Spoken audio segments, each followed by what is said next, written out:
Shalom saudara, salam sejahtera. Kebenaran hari ini berjudul Cara Pandang yang Diubah. Berangkat dari penjelasan bahwa binasa itu artinya terpisah dari Allah. Kekal itu artinya hidup yang bernilai. Dan yang bernilai itu adalah hidup dalam persekutuan dengan Allah. Maka mestinya sejak hidup di bumi, orang sudah bisa mengerti betapa kosong jiwanya kalau tidak memiliki persekutuan yang baik dengan Allah. Betapa menyakitkan kalau kita tidak memiliki persekutuan yang benar dengan Allah. Kemudian baru bisa melihat betapa ngerinya kalau seseorang terpisah dari hadirat Allah selama-lamanya nanti di kekekalan, jadi tidak masuk surga. Dan tidak pernah mendapat kesempatan untuk dipulihkan atau rekonsiliasi dengan Allah. Tetapi sebaliknya akan melihat betapa indahnya persekutuan dengan Allah di kekekalan nanti di surga. Terhindar dari api kekal. Persekutuan dengan Allah di dunia ini diperjuangkan dengan berat. Mengapa? Karena kita menghadapi banyak musuh, paling tidak ada 3 musuh berbahaya. Yang pertama, kuasa gelap yang berusaha menarik kita masuk dalam persekutuan dengan kuasa itu. Yang kedua, kita menghadapi diri kita sendiri yang sudah dicemari oleh dunia, sehingga diri kita ini memiliki kehausan-kehausan yang sesat, kehausan-kehausan yang salah, kehausan yang salah. Ibarat orang diabetes memiliki kehausan minum soft drink.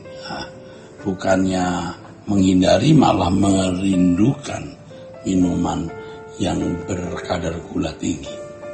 Yang ketiga, saudaraku sekalian, yang kita hadapi adalah pengaruh dunia. Dari segala hal yang dilihat dan didengar di dunia ini, itu semuanya bisa tampak menarik sehingga kita bisa terbawa. Inilah perjuangan yang berat dalam mengikut Tuhan. Harus diketahui bahwa yang berjuang saja belum tentu bisa mengalahkan. Apalagi kalau tidak berjuang. Perjuangan ini harus dimiliki setiap orang percaya. Dengan demikian bukan tanpa alasan kalau Tuhan Yesus berkata banyak yang dipanggil, sedikit yang dipilih. Banyak yang dipanggil, sedikit yang dipilih. Bukan tanpa alasan kalau Yesus berkata, banyak yang berusaha masuk tapi tidak masuk. Maka berjuanglah menghadapi kuasa gelap, diri kita sendiri dan pengaruh dunia yang jahat sekitar kita. Saudaraku, oleh sebab itu dengan seluruh kekuatan, perhatian dan potensi yang ada pada kita, mestinya kita mendahulukan kerajaan Allah.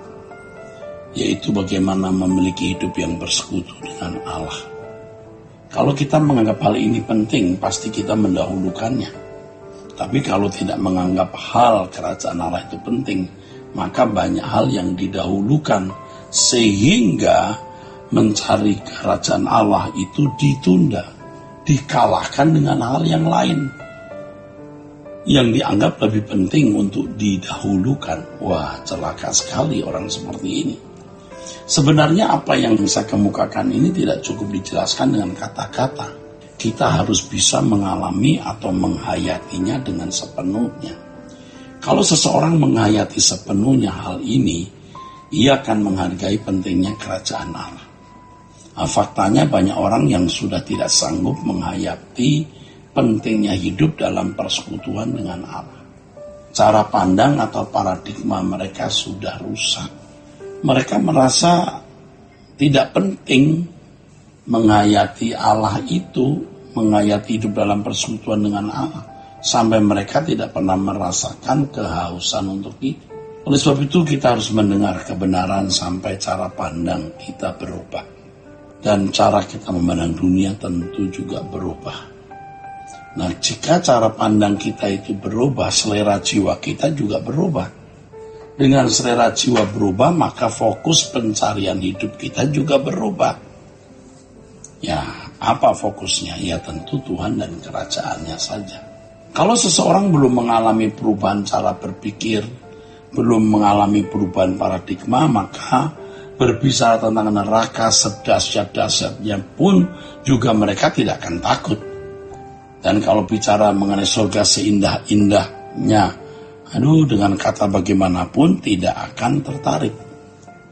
Karena bagi orang-orang seperti itu seleranya bukan Tuhan, melainkan dunia. Surga yang digambarkan seindah-indahnya pun tidak akan menarik. Tetapi kalau cara pandangnya diubah, maka seleranya hanya pada Tuhan. Kalau seleranya hanya pada Tuhan, ya tidak usah dipaksa-paksa, tidak usah didesak-desak untuk mencari Allah. Pasti mereka mendahulukan Tuhan dan kerajaannya, saudaraku. Ya. Kita melihat Matius 19 ayat 21-23. Orang kaya yang berkeberatan menjual segala miliknya supaya memperoleh hidup yang kekal, ya, atau hidup yang berkualitas. Tentu ini adalah kehidupan yang bersekutu dengan Allah. Hidup kekal itu hidup yang bersekutu dengan Allah, tapi kalau mau memiliki hal ini harus terlepas dari ikatan percintaan dunia. Ya, untuk memiliki hidup yang kekal harus berhenti menikmati dunia, miliknya, dunia ini. Berhenti menikmati harta, uang, kedudukan, dan lain-lain. Kita membutuhkan, betul, tapi kita tidak boleh tersandera, terbelenggu oleh materi ini.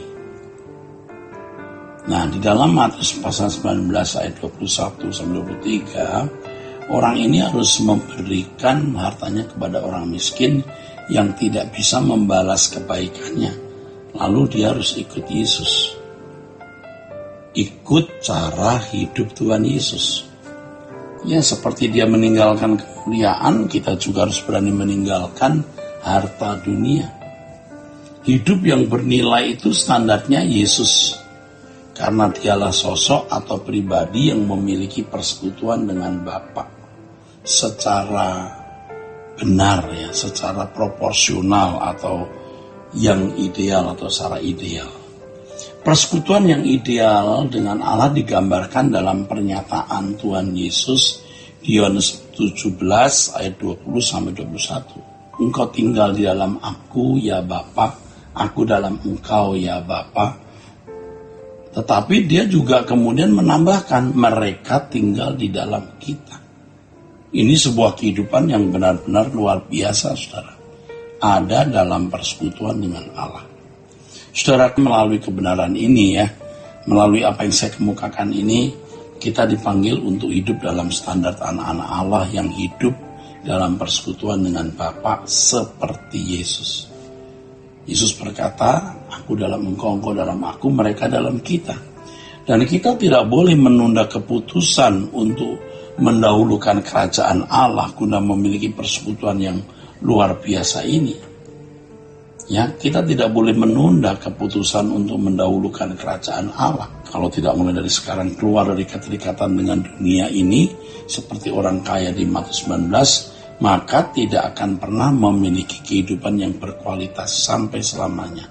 Ini berarti tidak akan pernah menjadi anggota keluarga kerajaan surga. Aduh, sangat disesalkan, saudara. Kiranya kebenaran ini memberkati saudara-saudara sekalian. Sola Gracia.